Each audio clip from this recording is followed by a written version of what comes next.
Hello, I am Jessica Munson, and I will be reading Number the Stars by Lois Lowry. Chapter 1. Why Are You Running? I'll race you to the corner, Ellen. Anne-Marie adjusted the thick leather pack on her back so that her school books balanced evenly. Ready? She looked at her best friend. Ellen made a face. No, she said, laughing. You know I can't beat you. My legs aren't as long. Can't we just walk like civilized people? She was a stocky 10-year-old, unlike the lanky Anne-Marie. We have to practice for the athletic meet on Friday. I know I'm going to win the girls' race this week. I was second last week, but I've been practicing every day. Come on, Ellen, Anne-Marie pleaded, eyeing the distance to the next corner of the Copenhagen street. Please. Ellen hesitated, then nodded, and shifted her own rucksack of books against her shoulders. Oh, all right. Ready, she said.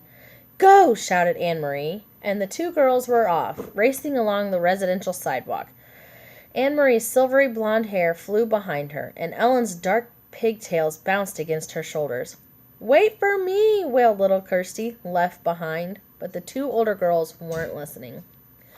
Anne-Marie outdistanced her friend quickly, even though one of her shoes came untied as she sped along the street called Osterbrigade, past the small shops and cafes of her neighborhood here in northeast Copenhagen. Laughing, she skirted an elderly lady in black who carried a shopping bag made of string. A young woman pushing a baby and a carriage moved aside to make way. The corner was just ahead. Anne-Marie looked up, panting, just as she reached the corner. Her laughter stopped. Her heart seemed to skip a beat.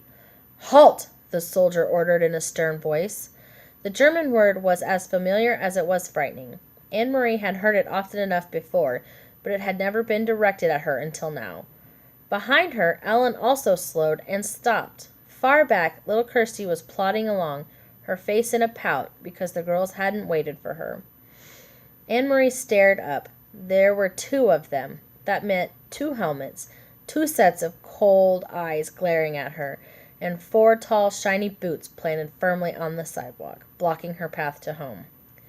And it meant two rifles, gripped in the hands of the soldiers. She stared at the rifles first. Then finally, she looked into the face of the soldier who had ordered her to halt. Why are you running? The harsh voice asked. His Danish was very poor. 3 years, Anne-Marie thought with contempt. 3 years they've been in our country, and they still can't speak our language. I was racing with my friend, she answered politely. We have races at school every Friday, and I want to do well, so I... Her voice trailed away, the sentence unfinished. Don't talk so much, she told herself. Just answer them, that's all. She glanced back. Ellen was motionless on the sidewalk, a few yards behind her. Farther back, Kirsty was still sulking and walking slowly toward the corner. Nearby, a woman had come to the doorway of a shop and was standing silently, watching. One of the soldiers, the taller one, moved toward her. Anne-Marie recognized him as the one she and Ellen always called, in whispers, the giraffe, because of his height and the long neck that extended from his stiff collar. He and his partner were always on this corner. He prodded the corner of her backpack with the stock of his rifle. Anne-Marie trembled. What is in here? He asked loudly. From the corner of her eye, she saw the shopkeeper move quietly back into the shadows of the doorway, out of sight. School books, she answered truthfully. Are you a good student? The soldier asked. He seemed to be sneering. Yes. What is your name? Anne-Marie Johansson. Your friend. Is she a good student too? He was looking behind her, at Ellen, who hadn't moved. Anne-Marie looked back too, and saw that Ellen's face was usually rosy-cheeked, was pale, and her dark eyes were wide. She nodded at the soldier. Better than me, she said. What is her name? Ellen. And who is this? He asked, looking to Anne-Marie's side. Kirsty had appeared there suddenly, scowling at everyone. My little sister. She reached down for Kirsty's hand, but Kirsty, always stubborn, refused it and put her hands on her hips defiantly. The soldier reached down and stroked her little sister's short, tangled curls. Stand still, Kirsty, Anne-Marie ordered silently, praying that somehow the obstinate 5-year-old would receive the message. But Kirsty reached up and pushed the soldier's hand away. Don't, she said loudly. Both soldiers began to laugh. They spoke to each other in rapid German that Anne-Marie couldn't understand. She is pretty, like my own little girl, the tall one said in a more pleasant voice. Anne-Marie tried to smile politely. Go home, all of you. Go study your school books. And don't run. You look like hoodlums when you run. The two soldiers turned away. Quickly, Anne-Marie reached down again and grabbed her sister's hand before Kirsty could resist. Hurrying the little girl along, she rounded the corner. In a moment, Ellen was beside her. They walked quickly, not speaking, with Kirsty between them, toward the large apartment building where both families lived. When they were almost home, Ellen whispered suddenly, I was so scared. Me too, Anne-Marie whispered back. As they turned to enter their building, both girls looked straight ahead toward the door. They did it purposefully, so that they would not catch the eyes of the attention of two more soldiers, who stood with their guns on this corner as well. Kirsty scurried ahead of them through the door, chattering about the picture she was bringing home from kindergarten to show Mama. For Kirsty, the soldiers were simply part of the landscape, something that had always been there, on every corner, as unimportant as lampposts, throughout her remembered life. Are you going to tell your mother? Ellen asked Anne-Marie as they trudged together up the stairs. I'm not. My mother would be upset. No, I won't either. Mama would probably scold me for running on the street. She said goodbye to Ellen on the second floor, where Ellen lived, and continued on to the third, practicing in her mind a cheerful greeting for her mother, a smile, a description of today's spelling test, in which she had done well. But she was too late. Kirsty had gotten there first. And he poked Anne-Marie's book bag with his gun, and then he grabbed my hair. Kirsty was chattering as she took off her sweater in the center of the apartment living room. But I wasn't scared. Anne-Marie was, and Ellen too, but not me. Mrs. Johansson rose quickly from the chair by the window where she'd been sitting. Mrs. Rosen, Ellen's mother, was there too in the opposite chair. They'd been having coffee together, as they did many afternoons. Of course, it wasn't really coffee, though the mothers still called it that, having coffee. There had been no real coffee in Copenhagen since the beginning of the Nazi occupation. Not even any real tea. The mother sipped at hot water flavored with herbs. Anne-Marie, what happened? What is Kirsty talking about? Her mother asked anxiously.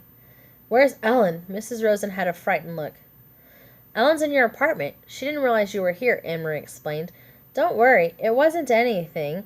It was the two soldiers who stand at the corner of Osterbrigade. You've seen them. You know, the tall one with the long neck, the one who looks like a silly giraffe. She told her mother and Mrs. Rosen of the incident, trying to make it sound humorous and unimportant. But their uneasy looks didn't change. I slapped his hand and shouted at him, Kirsty announced importantly.